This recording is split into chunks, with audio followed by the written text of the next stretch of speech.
Faisons ensemble une première lecture dans le livre des Actes des Apôtres au chapitre 10.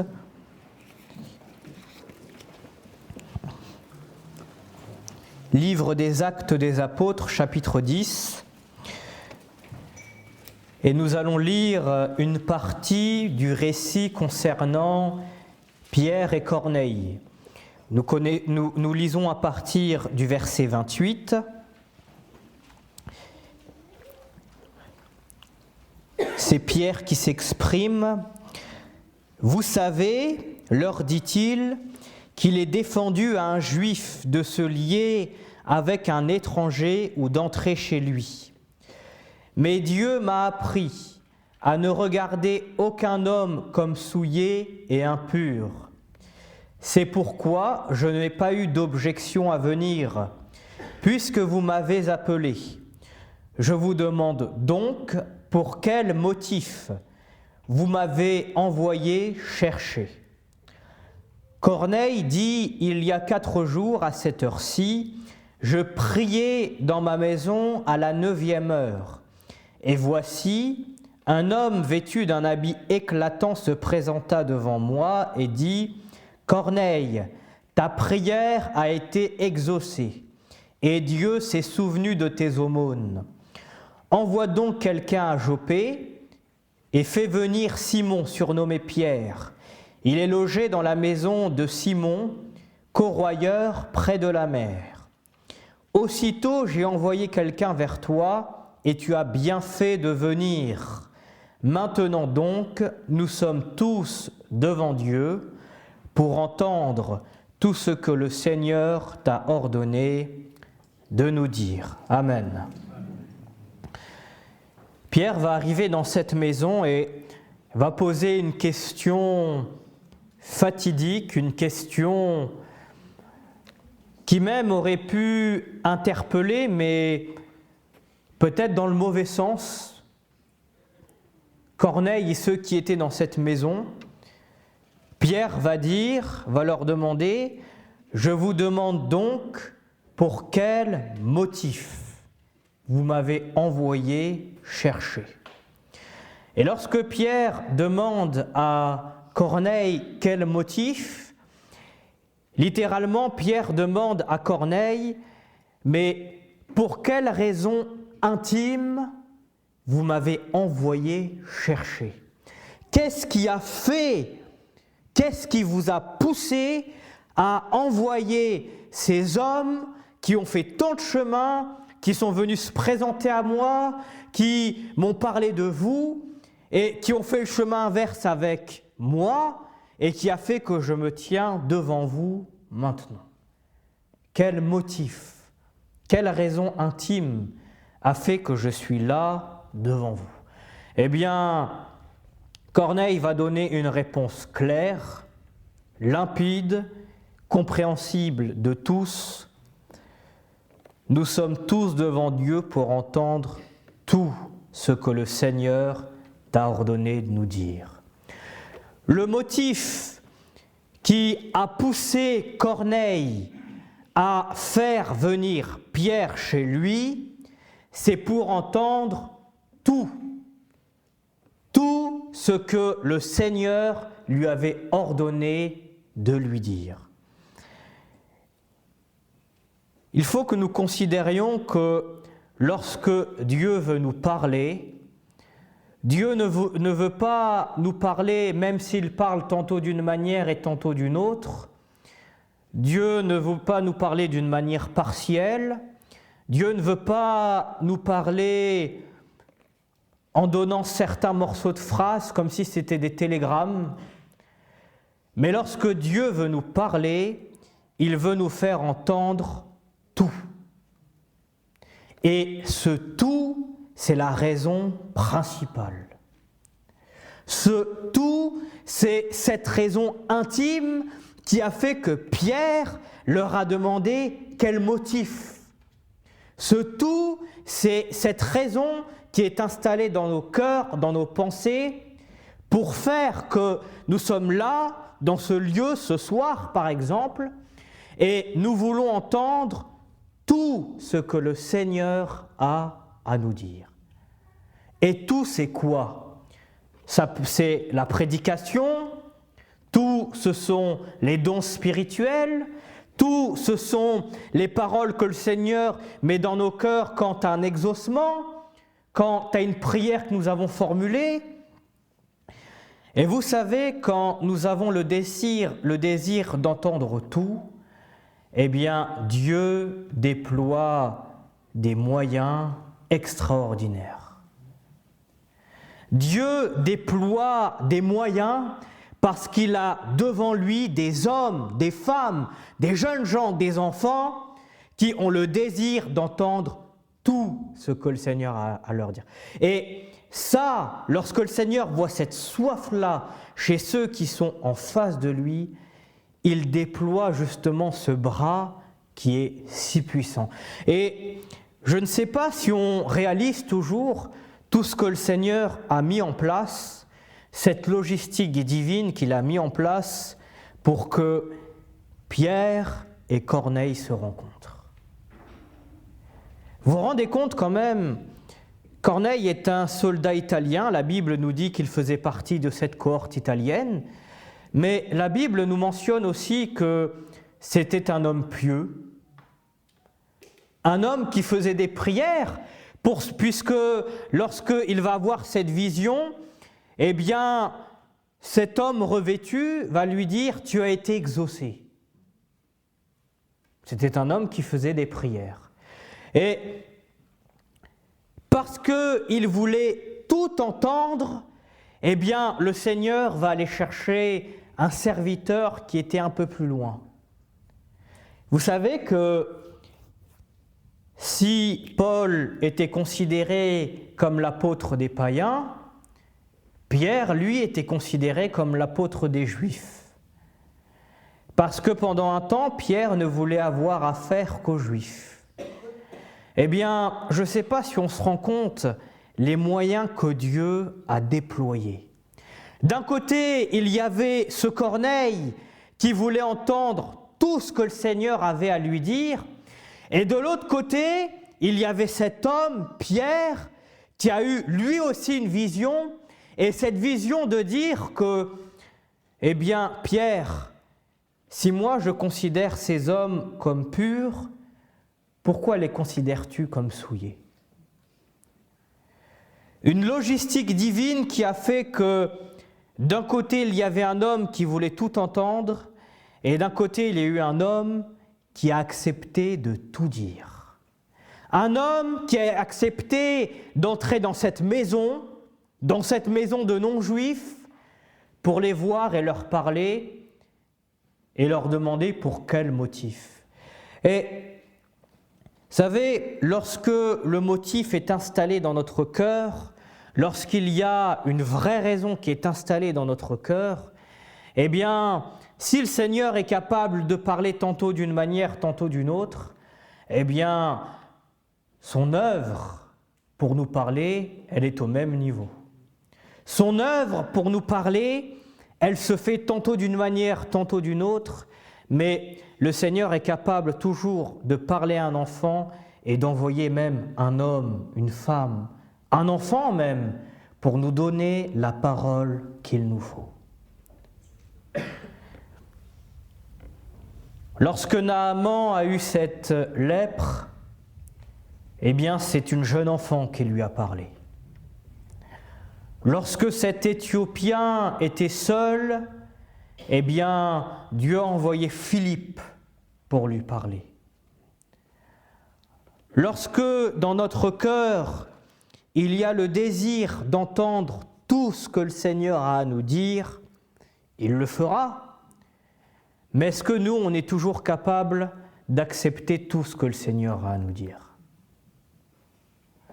En tout cas, là, la Bible nous dit que à peine Pierre va parler, que le Saint-Esprit va descendre sur eux. Le Saint-Esprit va se répandre, va répandre cette onction pour faire qu'ils vont parler en langue. Et lorsque Dieu voit en face de lui des hommes et des femmes qui ont le désir, qui ont la soif que le Seigneur s'adresse à eux d'une manière claire, d'une manière intègre. Et notez ce que Corneille va dire, tout ce que le Seigneur t'a ordonné de nous dire. Tout ce que le Seigneur t'a ordonné de nous dire, Pierre, mais dis-nous des bonnes choses quand même, hein. Déjà que tu nous demandes pourquoi est-ce que tu es là, c'est limite. Pousse pas le bouchon trop loin quand même. Non. Tout ce que le Seigneur t'a ordonné de nous dire. Et je vous assure que le Seigneur, il cherche des gens comme ça. Lorsque le Seigneur étend ses regards sur la terre et qu'il cherche qui a la foi, il cherche des hommes, des femmes, des jeunes gens qui ont la foi d'entendre tout ce que le Seigneur a à leur dire.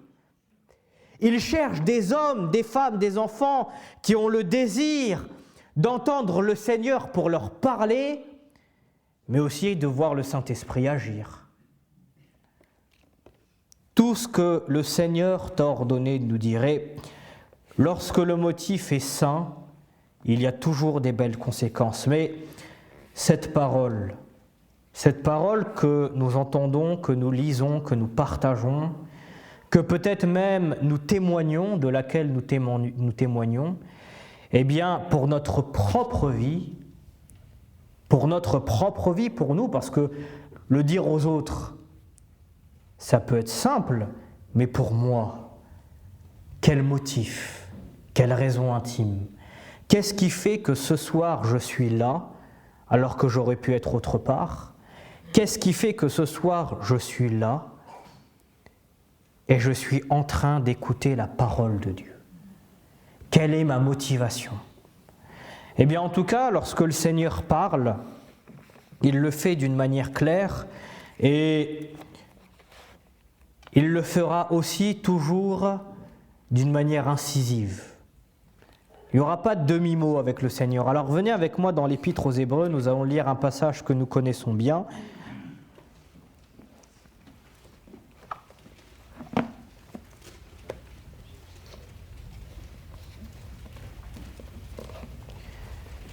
Épître aux Hébreux, chapitre 4.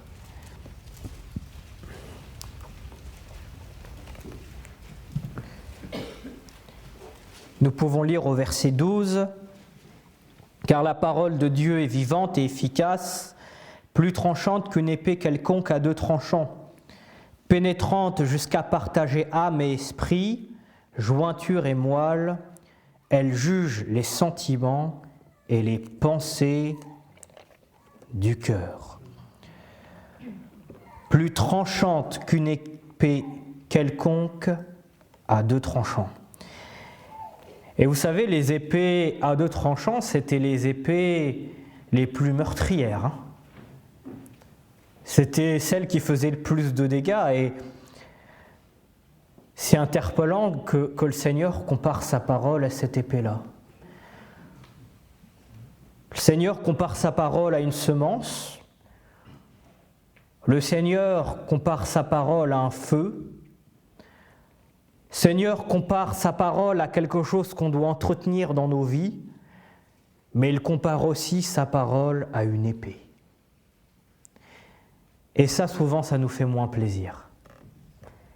Ça nous fait moins plaisir parce que lorsque il compare sa parole à une épée, eh bien, c'est parce qu'il a en face de lui des hommes et des femmes qui sont capables de dire « Dis-nous tout ce que le Seigneur t'a ordonné de nous dire. » Une épée tranchante, c'est-à-dire coupante, acérée. Elle est chirurgicale, mais est-ce que nous réalisons qu'elle est chirurgicale pas seulement pour séparer des choses que l'élite des meilleurs chirurgiens pourront faire? Séparer l'âme et l'esprit, les sentiments et les pensées, c'est-à-dire que c'est une frontière que nous, les êtres humains, nous ne connaissons pas. Qui connaît la frontière entre l'âme et l'esprit? Qui connaît la frontière entre les pensées du cœur et le reste. Mais Dieu connaît tellement bien cette frontière qu'il est le seul capable de trancher dans le vif. Il est le seul capable justement de juger nos pensées. Mais quelles pensées avons-nous alors ? Est-ce que nous avons des pensées pour dire « Seigneur, je veux recevoir de toi que le bien, mais pas le mal » Ça vous fait peut-être penser à quelqu'un, ça. À Job, qui dit « Nous recevrions de Dieu seulement le bien ». Mais est-ce qu'elle juge nos pensées pour constater que nous disons « Nous voulons entendre tout ce que le Seigneur a à nous dire ». Jointure et moelle, pensée du cœur, une parole qui juge pour façonner, mais tant que nous la laissons faire. Et vous savez, nous pouvons être là dans ce lieu, prier, intercéder, et parfois nous demandons au Seigneur des réponses, alors que la réponse a été dite dans la prédication ou dans un don spirituel, mais seulement la réponse ne nous correspond pas. La réponse ne nous va pas. La réponse ne nous convient pas. Et alors, pouvons devenir comme Pharaon face à Moïse. Vous savez, Dieu connaissait le cœur de Pharaon, à tel point qu'avant que Moïse aille le voir, il va dire « mais il va endurcir son cœur ». Dieu n'a pas fait de la prédestination. Dieu n'a pas dit que Pharaon était condamné parce que Dieu lui a laissé une porte de sortie. Malgré que Dieu ait dit qu'il va endurcir son cœur, il a quand même envoyé Moïse pour lui dire « laisse aller mon peuple ». Dieu lui a donné une porte de sortie. Seulement Pharaon a décidé d'endurcir son cœur. Seulement Pharaon n'était pas comme Corneille disant « mais tout ce que Dieu a à me dire, qu'il le dise ». Laisse aller mon peuple. Et vous savez, les conséquences de ne pas vouloir recevoir la parole entièrement peuvent être dramatiques. Les conséquences de transformer une maison de prière en une maison de « je prends ce que je veux », j'écoute ce que je veux, je prie comme je veux, ça peut être dramatique pour nos propres vies. Parce que là, je parle de nos propres vies, de nous devant cette parole qui est tranchante, qui juge les pensées, qui est acérée, qui fait vraiment une césure. Mais pourvu que nous soyons dans ce lieu pour entendre et mettre en pratique tout ce que le Seigneur a à nous dire. C'est ça qui compte devant le Seigneur. Et voyez comment Jésus va réagir dans un lieu qui n'était plus destiné à ce à quoi il devait être destiné. Venez avec moi dans l'Évangile selon Matthieu, et ce sera notre dernière lecture pour ce soir. Évangile selon Matthieu, chapitre 21.